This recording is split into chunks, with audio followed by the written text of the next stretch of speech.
alone in the Lord, I found out that that's not the case.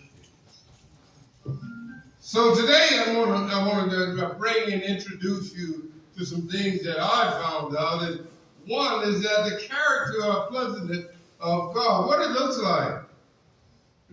Two, the proof that the pleasantness of God. And three, the vindication of the pleasantness. The vindication that, there's been so many lies told about Christians.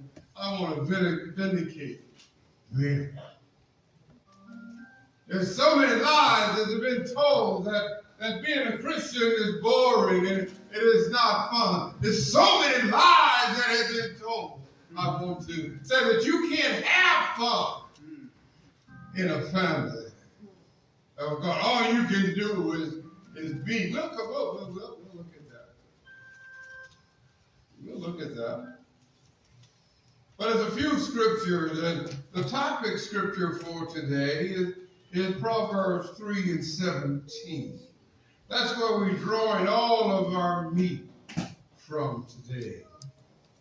That's just the scripture. Then I'm going to spread it out because that's in the Old Testament. That's a wisdom chapter. That is the teaching of old. It is not a commandment of God, because what God said, I'm going to teach you the way to be happy in a world that is fallen.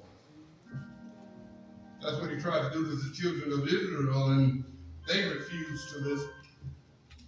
Proverbs 3:17 reads, I read from the King James Version of the Holy Scripture. It says, her ways are always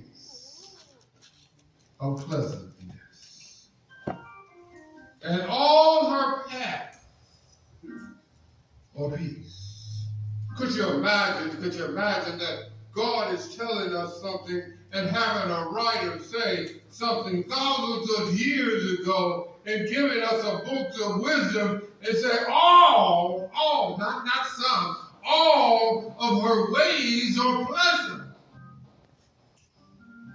And he said, no matter what path you take, there's going to be peace.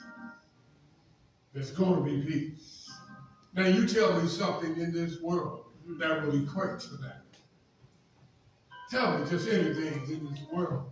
But we have a tendency, as before we learn and dedicate our lives and seek God's faith, we have a tendency to believe it because the world has said yes.